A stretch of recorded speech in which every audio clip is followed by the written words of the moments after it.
সুপ্রিয় শিক্ষার্থীবৃন্দ, কেমন আছো তোমরা? আজকে তোমাদের সামনে মানব জীবনের ধারাবাহিকতা চ্যাপ্টারের উপর একটা ক্লাস নিয়ে এসেছি। আশা করি ক্লাসটি তোমরা মনোযোগ দিয়ে শুনবে এবং বোঝার চেষ্টা করবে। এর আগে আমি মৌমাছির সামাজিক জীবন নিয়ে একটা ক্লাস নিয়েছিলাম তোমাদের জন্য।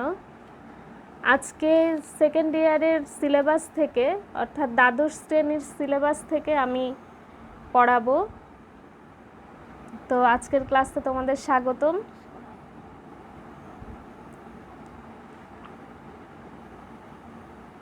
তো তোমরা তো সবাই আমাকে চিনো, নতুন করে আমার পরিচয় দেওয়ার কিছুই নাই। আমি ফারজানা শবনম, সহকারী অধ্যাপক প্রাণীবিদ্যা, মুমিনুন্নেছা সরকারি মহিলা কলেজ। আজকে আমি তোমাদেরকে স্পারমাটোজেনেসিস এবং উজেনেসিস নিয়ে পড়াবো, অর্থাৎ গ্যামেট সৃষ্টি। শুক্রাণু উৎপাদন পদ্ধতিকে আমরা বলি স্পারমাটোজেনেসিস এবং ডিম্বাণু উৎপাদন পদ্ধতিকে আমরা বলি উজেনেসিস। এটা তোমরা সবাই জানো।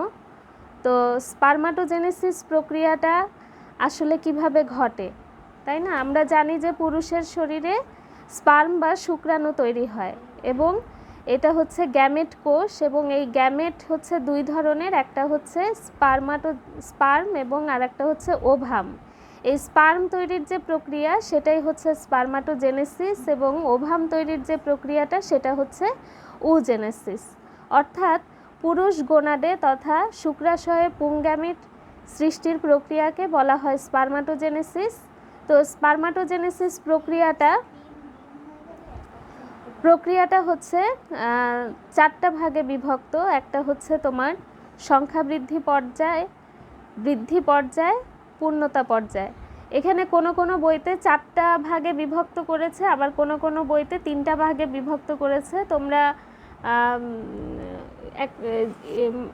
কি বলে, যখন বিজন বিহারী সানার বইটা ফলো করবে সেখানে তোমরা দেখবে যে এখানে তিনটা ভাগেই বিভক্ত করেছে, অর্থাৎ সংখ্যা বৃদ্ধি পর্যায় এবং পূর্ণতা পর্যায়।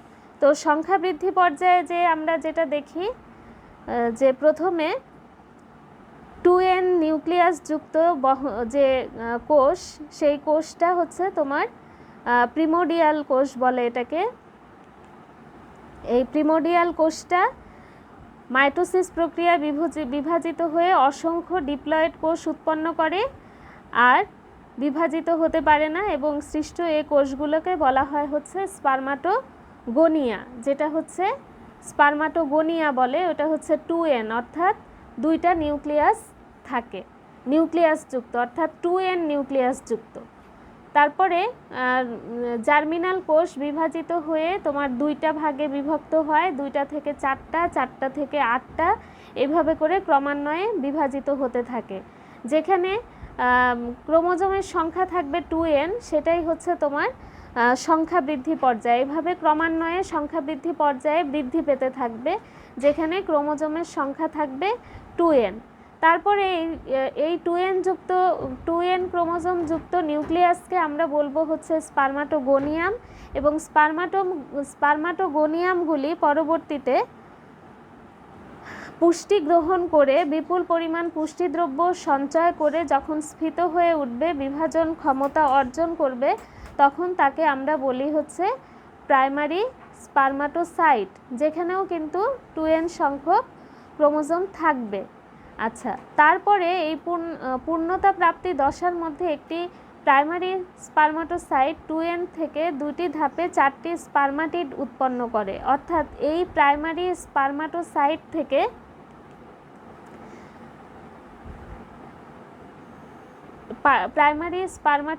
থেকে আমরা 2n থেকে কি পাবো, n সংখ্যক ক্রোমোজোম যুক্ত আমরা নিউক্লিয়াস পাবো। অর্থাৎ এখানে এসে আমরা যে বিভাজনটা পাবো, সেক্ষেত্রে দেখো এখানে আমি স্লাইডে সেটা দিয়েছি যে 2n থেকে n সংখ্যক হয়ে গেল, এবং এই n সংখ্যক নিউক্লিয়াস যুক্ত যে অবস্থাটা, সেটাকে আমরা বলেছি সেকেন্ডারি স্পারমাটোসাইট।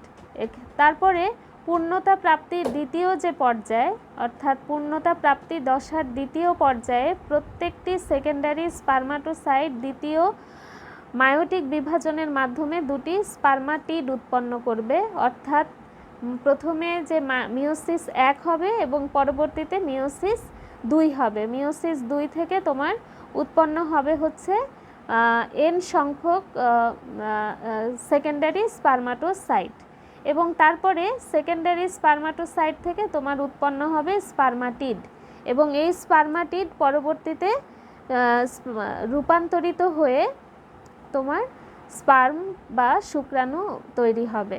এই যে স্পার্মাটিড থেকে তোমার শুক্রাণু বা স্পার্ম হওয়ার যে প্রক্রিয়াটা, সেটাকে বলে হচ্ছে স্পার্মিওজেনেসিস, অর্থাৎ সক্রিয় জননকোষ রূপে আত্মপ্রকাশের আগে স্পার্মাটিডগুলো এক জটিল পরিবর্তন প্রক্রিয়া অতিক্রম করে। এই জটিল যে পরিবর্তন, এই পরিবর্তনটাকেই বলা হয় হচ্ছে স্পার্মিওজেনেসিস, অর্থাৎ স্পার্মাটিড থেকে স্পার্ম তৈরির প্রক্রিয়াকে বলা হচ্ছে স্পার্মিওজেনেসিস। আর এর পুরা প্রক্রিয়াটা, অর্থাৎ একেবারে তোমার প্রথম যে সংখ্যা বৃদ্ধি পর্যায় থেকে, অর্থাৎ শুক্রাণু তৈরির পুরা প্রক্রিয়াটাকে বলা হচ্ছে স্পার্মাটোজেনেসিস।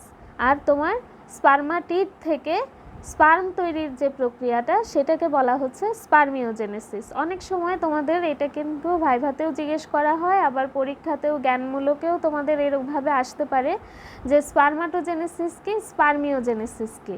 সেক্ষেত্রে তোমরা এটা মনে রাখার চেষ্টা করবে। তো এখানে দেখতে পাচ্ছ যে কিভাবে স্পার্মগুলি তৈরি হচ্ছে, এবং স্পার্ম একটা সচল কোষ। আমরা দেখতে পাচ্ছি যে এটার অ্যাক্রোজোম থাকে, নিউক্লিয়াস থাকবে। এই যে এখানে চিত্রটা দেখো, এখানে একটা স্পার্মের ছবি দেয়া হয়েছে। স্পার্ম বা শুক্রাণু, ইংরেজিতে বলে হচ্ছে স্পার্ম, বাংলায় শুক্রাণু। এখানে এটার মস্তক যেটা, সেই মস্তকটা দেখো ক্যাপের মতো একটা আবরণী থাকে, যেটাকে বলা হয় অ্যাক্রোজোম। এটার ভিতরে থাকে তোমার নিউক্লিয়াস, এবং এই যে এখানে নেক বা গ্রীবা বলে। তারপরে নিচে তোমার যে লেজের মতো, লেজ বলা হয় এটাকে, বা ফ্ল্যাজেলা, এবং শেষ প্রান্তটা একটু সূচালোর মতো থাকে।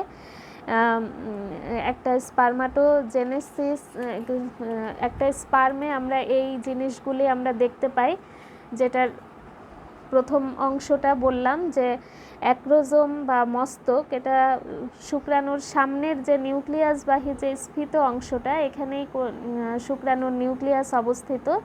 এবং মানুষের শুক্রাণুর মস্তক ডিম্বাকার এবং পাশাপাশি চাপা থাকে, এবং শুক্রাণুর মস্তক অধিকাংশ জায়গা জুড়ে থাকে একটা বড় নিউক্লিয়াস।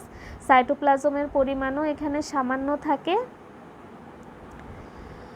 নিউক্লিয়াসের সম্মুখভাগে টুপির আকৃতির একটি অ্যাক্রোজোম বিদ্যমান, যা গলগি বডি থেকে সৃষ্টি হয়।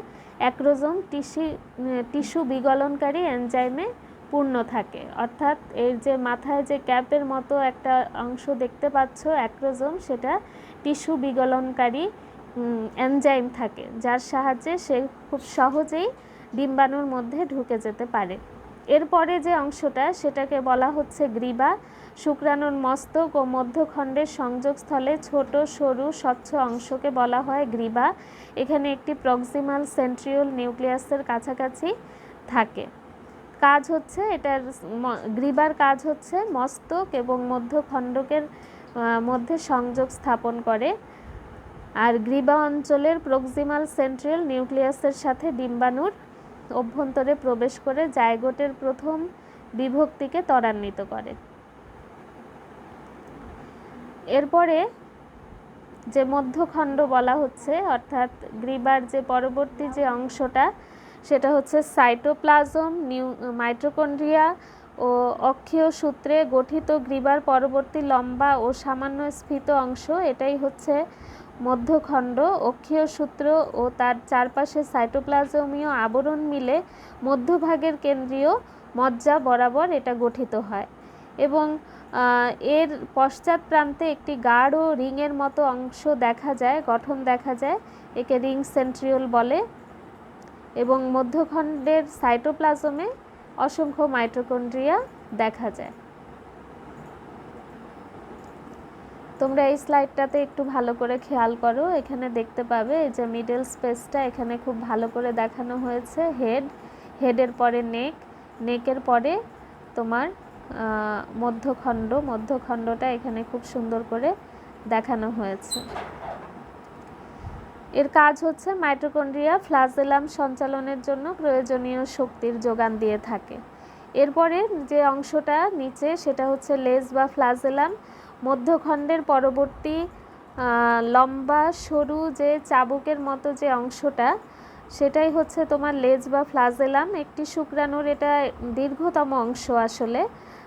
ফ্লাজেলামে অধিক অংশ একটি স্থূল আবরণে আবৃত থাকে এবং এই অংশকে বলা হয় মূলখণ্ড।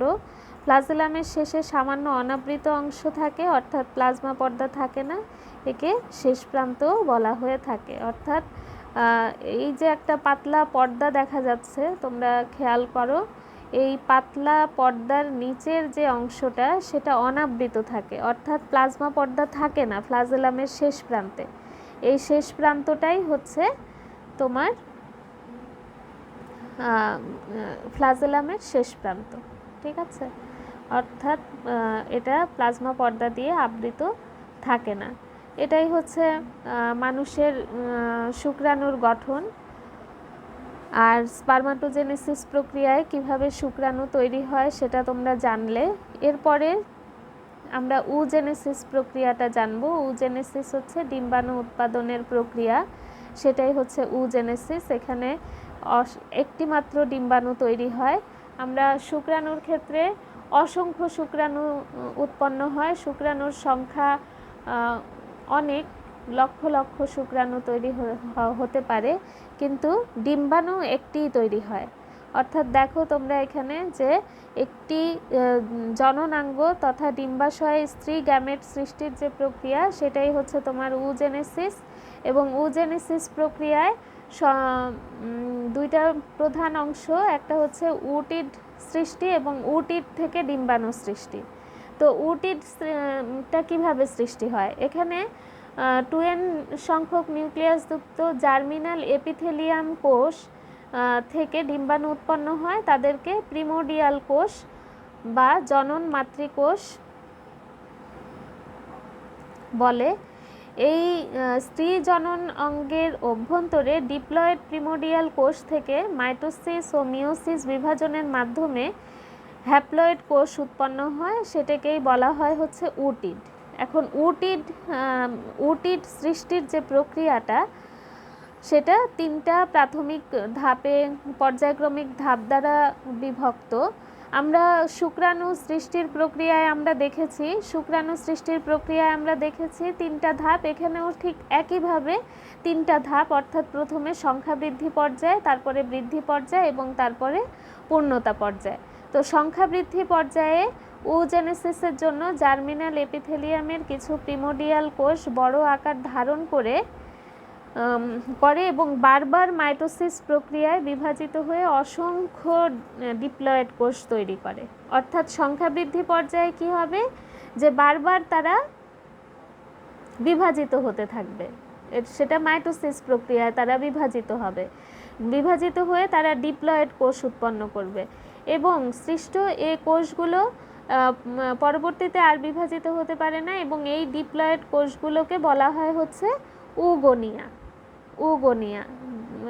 দেখো সুপ্রিয় শিক্ষার্থী, এখানে যে 2n সংখ্যক অর্থাৎ ডিপ্লয়েড নিউক্লিয়াসযুক্ত যে কোষগুলি তৈরি হয়েছে সেগুলিকে আমরা বলছি উগোনিয়া। এবং এই উগোনিয়াগুলি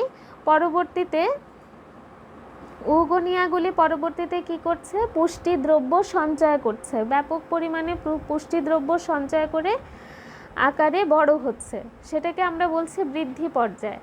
অর্থাৎ এই পর্যায়ে উগোনিয়া বৃদ্ধি পেয়ে প্রাইমারি উসাইটে পরিণত হয়, যেটা স্পার্ম তৈরির প্রক্রিয়া ছিল স্পার্মাটোসাইট। এখন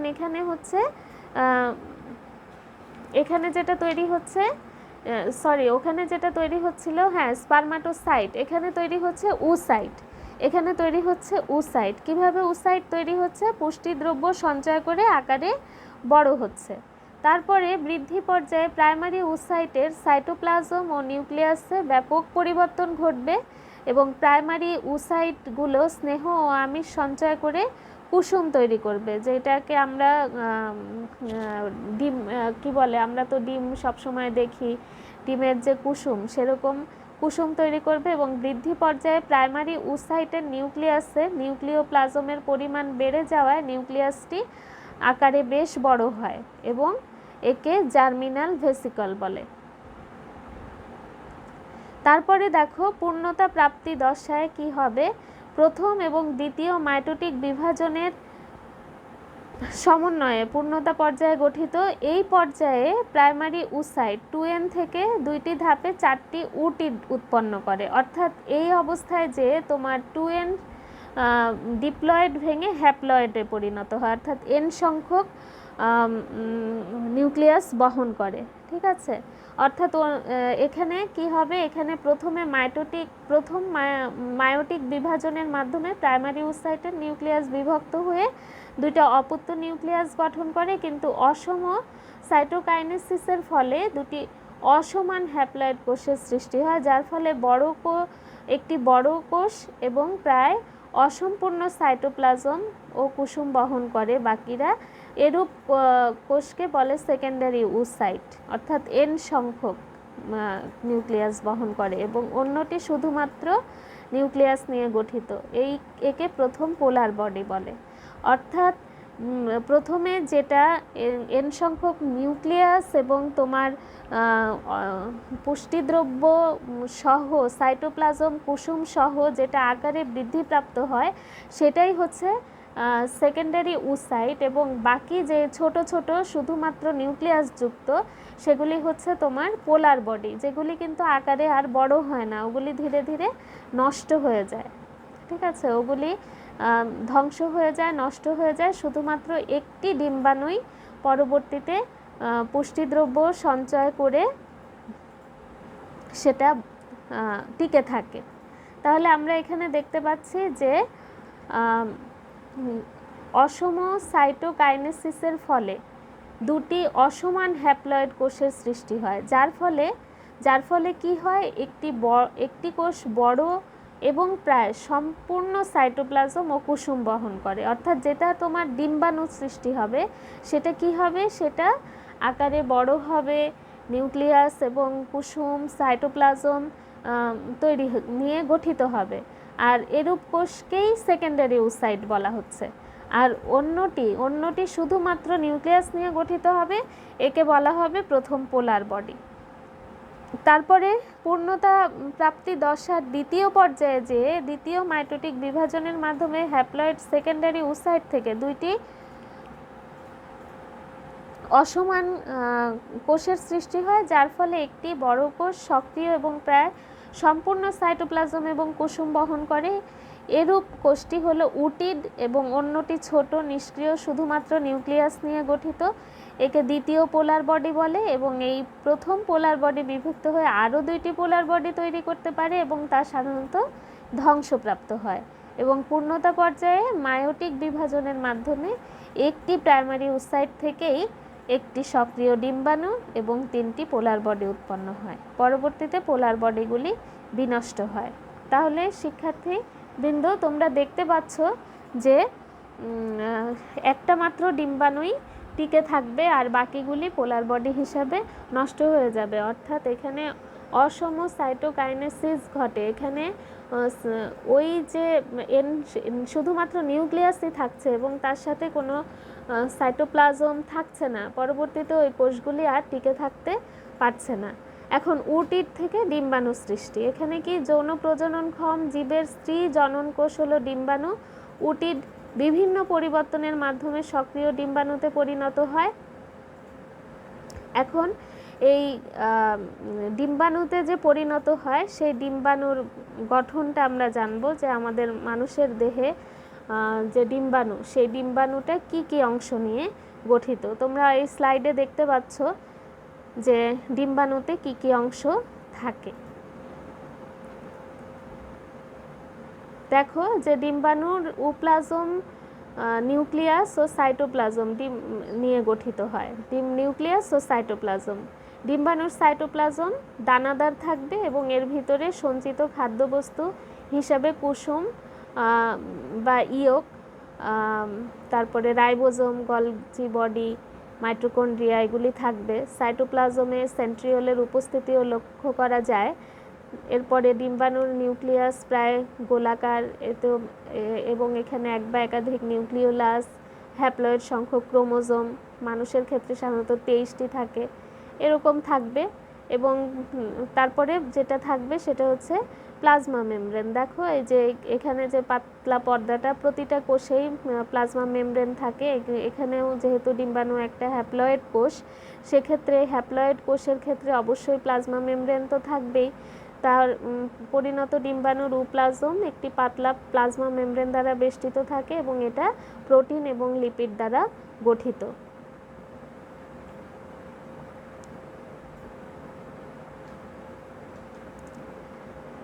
তারপরে ডিম্বাণুর প্লাজমা মেমব্রেনকে ঘিরে বাইরের দিকে একটা আবরণ বা ঝিল্লি থাকে, একটা এগ মেমব্রেন বা ডিম্বাণুর আবরণী বলে। এই এগ মেমব্রেন বিভিন্ন প্রাণীতে বিভিন্ন ধরনের হয়। তো মানুষের ক্ষেত্রে যেটা এগ মেমব্রেনকে দুইটা ভাগে ভাগ করা হয়েছে, একটা হচ্ছে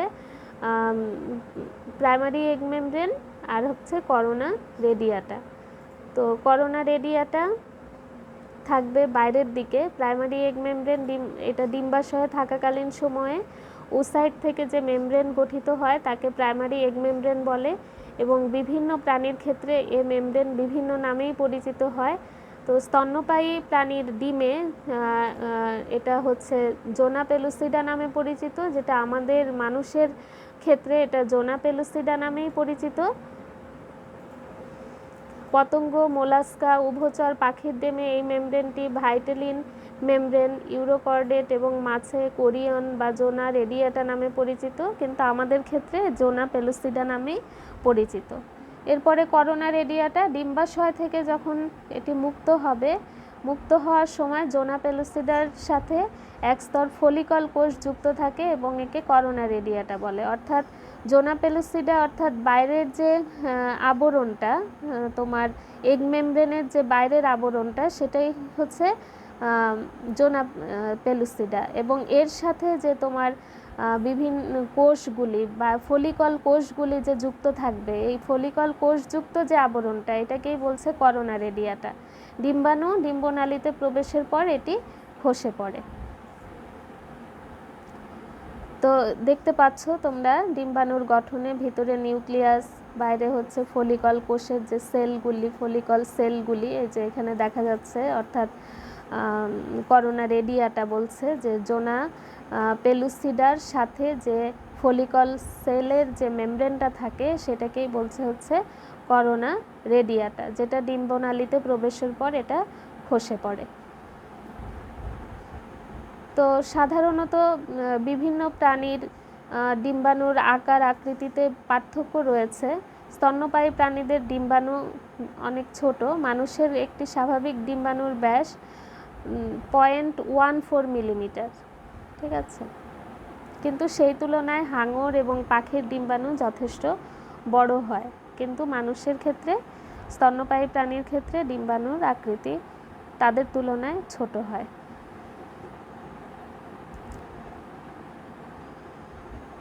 তো এখন আমরা স্পার্মাটোজেনেসিস পড়লাম, উজেনেসিস পড়লাম, স্পার্মের গঠন পড়লাম, ডিম্বাণুর গঠন আমরা পড়লাম। এ পর্যায়ে এসে আমরা নিষেক সম্পর্কে জানব।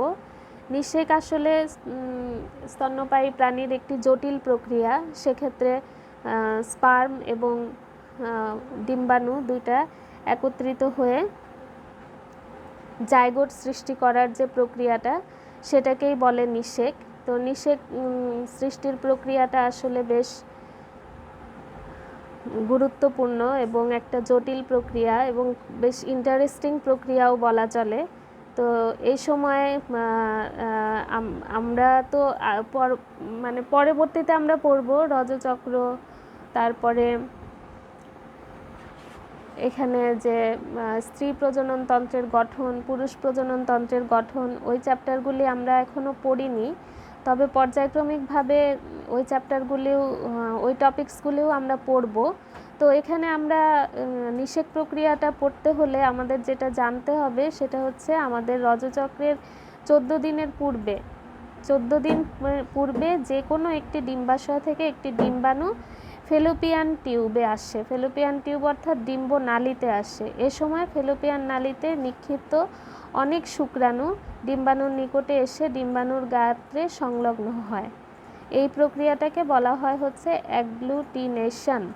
আসলে কি যে যখন একটা নির্দিষ্ট সময় অর্থাৎ রজচক্রের 14তম থেকে 13 থেকে 16তম দিন পর্যন্ত একটা নিষিক্ত হওয়ার বিশেষ একটা সময় লক্ষ্য করা যায়।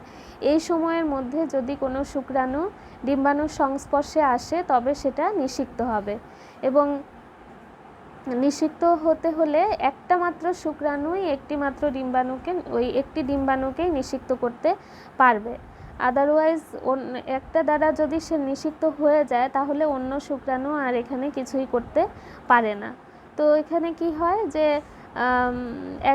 অ্যাগ্লুটিনেশন যে প্রক্রিয়াটা হয়, শুক্রাণু ডিম্বাণুর গাত্র সংলগ্ন হলে ধীরে ধীরে জোনা পেলুসিডার যে সীমিত অঞ্চল এবং সেই সীমিত অঞ্চলে ডিম্বাণুর প্লাজমা পর্দাকে বিনষ্ট করে এবং ডিম্বাণুর মধ্যে চলে আসে। এবং আমরা জানি যে শুক্রাণুর যে অ্যাক্রোজোম সেখানে প্রাচীর গলানোর জন্য এনজাইম থাকে, এটা আমরা আগেই জেনেছি।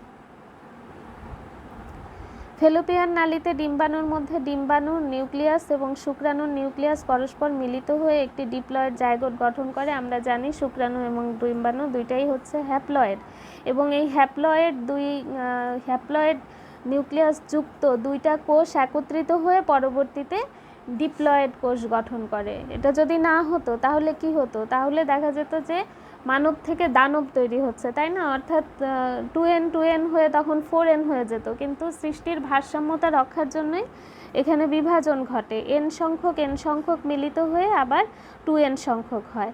এবং যে দেখো এখানে জাইগোট সৃষ্টি হলো, এবং জাইগোট সৃষ্টির যে ধাপ আছে সেই মরুলা, ব্লাস্টুলা, গ্যাস্ট্রুলা অতিক্রম করে তারপরে গ্যাস্ট্রুলেশন পর্যায়ে অর্থাৎ অর্গানোজেনেসিস অর্থাৎ তারপরে অঙ্গ প্রত্যঙ্গ গঠন হয়। এই যে এখানে নিষিক্ত জাইগোটটি আসছে এবং এসে পরবর্তীতে এই যে এখানে জাইগোট কোষের বিভাজন ঘটছে, কোষের বিভাজন ঘটে তারপরে ইমপ্ল্যান্টেশন অর্থাৎ সেটি জরায়ুতে প্রতিস্থাপন হবে। সাধারণত কি হয় যে মানুষের স্বাভাবিক অবস্থায় নিষেকের 3 থেকে 4 দিন পর ভ্রূণটি ব্লাস্টোসিস্ট দশায় জরায়ুতে রোপিত হয়, জরায়ুতে সংস্থাপিত হয়, এবং জরায়ুতে সংস্থাপিত হওয়ার যে ঘটনাটা সেটাই হচ্ছে ইমপ্ল্যান্টেশন।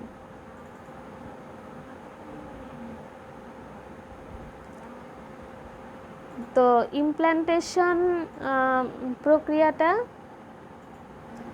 অর্থাৎ এই যে ধাপে ধাপে এখানে এই যে ফ্যালোপিয়ান টিউব, এই যে এটা হচ্ছে এখানে ডিম্বাশয়ে দেখতে পাচ্ছি আমরা, ডিম্বাশয় থেকে ফ্যালোপিয়ান টিউব হয়ে তারপরে এখানে জরায়ুতে প্রথিত হবে।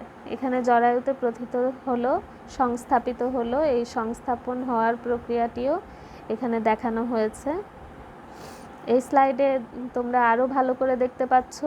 প্রথম ছবিটাতে ডিম্বাশয়ে ডিম্বাণু তৈরি হচ্ছে এবং পরবর্তীতে এখান দিয়ে ফ্যালোপিয়ান টিউব দ্বারা ডিম্বাণুটি চলে যাচ্ছে। আমরা জানি ডিম্বাণু নিশ্চল, তাই না? কিন্তু এটা কিভাবে সচল হচ্ছে? এটা আসলে সচল হয় এখানে অনেক ক্ষুদ্র ক্ষুদ্র ভিলাই থাকে। এই ক্ষুদ্র ক্ষুদ্র ভিলাই বিভিন্ন রকম এনজাইমের সাহায্যে এটা ধীরে ধীরে চলতে থাকে, তার নির্ধারিত পথ দিয়ে চলাচল শুরু করে এবং চলাচল শুরু করতে করতে সে তার নির্ধারিত জায়গায় পৌঁছে যায়। অবশ্য কোনো কোনো ক্ষেত্রে যে ব্যতিক্রম হয় না তা না, কিন্তু ব্যতিক্রম তো উদাহরণ হতে পারে না। অনেক ক্ষেত্রে ফ্যালোপিয়ান টিউবেও নিষিক্ত হয় এবং ফ্যালোপিয়ান টিউবেও অনেক সময় সেটা প্রথিত হতে পারে, কিন্তু সেই ক্ষেত্রে অবশ্যই এটা হচ্ছে ব্যতিক্রম এবং এটা হচ্ছে মারাত্মক প্রবলেম সৃষ্টি হয়, তখন হয়তো সেই ভ্রূণটি আর বেঁচে থাকতে পারে না। এরপরে যে আমরা দেখতে পাচ্ছি 3 মাস 4 মাসে আস্তে আস্তে কী কী পরিবর্তন হয়, 6 মাসে ধীরে ধীরে কী কী পরিবর্তন হয়, 8 মাসে কী কী পরিবর্তন হয়, এবং এইভাবে আমরা একটা পূর্ণাঙ্গ ফিটাস বলি আমরা একে, পূর্ণাঙ্গ ফিটাস তৈরি হয়। এবং ভ্রূণের যে ভ্রূণীয় যে স্তরের যে পরিণতি, ভ্রূণের যে গঠন, সেটা ধীরে ধীরে তৈরি হয়। অ্যামনিয়ন, কোরিয়ন, কুসুমথলি, এইভাবে ভ্রূণীয় 3টা স্তরের একটোডার্ম, মেসোডার্ম, এন্ডোডার্ম, এখান থেকে বিভিন্ন অঙ্গাদির সৃষ্টি হয়। তো আমরা এগুলিও তোমাদের জানা দরকার যে কোন কোন স্তর থেকে কোন কোন কোন অঙ্গাণুগুলি তৈরি হয়। এই জিনিসটা তোমরা একটু ভালো করে দেখে নিবে। অর্থাৎ একটোডার্ম থেকে কি কি হয়। একটোডার্মটা হচ্ছে সর্বাপেক্ষা বাইরের স্তর। এখানে বিভিন্ন ধরনের এপিডার্মিস অর্থাৎ বাইরের যে আবরণটা, ত্বক, চুল, নখ, লোম, ঘর্মগ্রন্থি, স্তন্যগ্রন্থি, তারপরে সিবেসিয়াসিস গ্রন্থি সহ চোখের গ্রন্থি, চোখের লেন্স, এইগুলি হচ্ছে তোমার একটোডার্ম থেকে তৈরি হয়। মেসোডার্ম হচ্ছে মাঝের যে স্তরটা, সেটা মেসোডার্ম থেকে ত্বকের কিছু লেয়ার তৈরি হয়, ভিতরের যে লেয়ারটা ডার্মিস যেটাকে বলে। তারপরে নটোকর্ড, অবশিষ্ট যে জননতন্ত্রের বৃক্ক, বিভিন্ন পেশি, তারপরে পদের পেশি, কার্ডিয়াক পেশি, এগুলি তৈরি হয় মেসোডার্ম থেকে। তারপরে রেচন, জননতন্ত্রের বৃক্ক, ইউরেটার, ইউরেথ্রা, জননতন্ত্রের শুক্রাশয়, ডিম্বাশয়, এইগুলি মেসোডার্ম থেকে তৈরি হয়। আর এন্ডোডার্ম থেকে, এটা সর্বাপেক্ষা ভিতরের যে স্তরটা, পৌষ্টিকতন্ত্রের গলবিল, অন্ননালী, পাকস্থলী, অন্ত্র, যকৃত, অগ্নাশয়, পিত্তথলি, শ্বসনতন্ত্র, ট্রাকিয়া, ব্রঙ্কাস, ব্রঙ্কিওল, অর্থাৎ একদম ভিতরের যে বিভিন্ন কর্ণগ্রহর, প্যারাথাইরয়েড গ্রন্থি, থাইমাস, এগুলি একটোডার্ম থেকে তৈরি হয়। অর্থাৎ ভ্রূণীয় 3টা স্তর থেকে এই ধরনের অঙ্গাদি তৈরি হয়ে একটা পূর্ণাঙ্গ মানুষ রূপে আমরা আত্মপ্রকাশ করি এবং ধীরে ধীরে আমরা পৃথিবীর এই যে পরিবেশ, এই পরিবেশের সাথে খাপ খাওয়ানোর যোগ্যতা আমরা অর্জন করি। তো প্রিয় শিক্ষার্থীবৃন্দ, আশা করি স্বল্প সময়ের মধ্যে এই ক্লাসটা তোমরা বুঝতে পেরেছো। এবং এখানে তোমাদের যেটা আমি বলবো যে স্পারমাটোজেনেসিস, ওজেনেসিস এবং ইমপ্ল্যান্টেশন, সাথে সাথে নিষেকও, এই 3টা ব্যাপার তোমরা বাসায় আবার ভালো করে পড়বে। এবং এখান থেকে যে কোনো কোশ্চেন থাকলে আমাকে কমেন্টসের মাধ্যমে জানাতে পারো, এবং জানালে আসলে আমি আরও খুশি হব যে তোমরা যে ক্লাসটা দেখে কতটুকু বুঝতে পেরেছো, এটা তোমরা না জানালে আমার আসলে জানা সম্ভব হয় না। তো আশা করি তোমরা আমাকে জানাবে এবং আবার বাসায় ভালো করে এটা দেখবে। তো সবাইকে ধন্যবাদ জানাচ্ছি।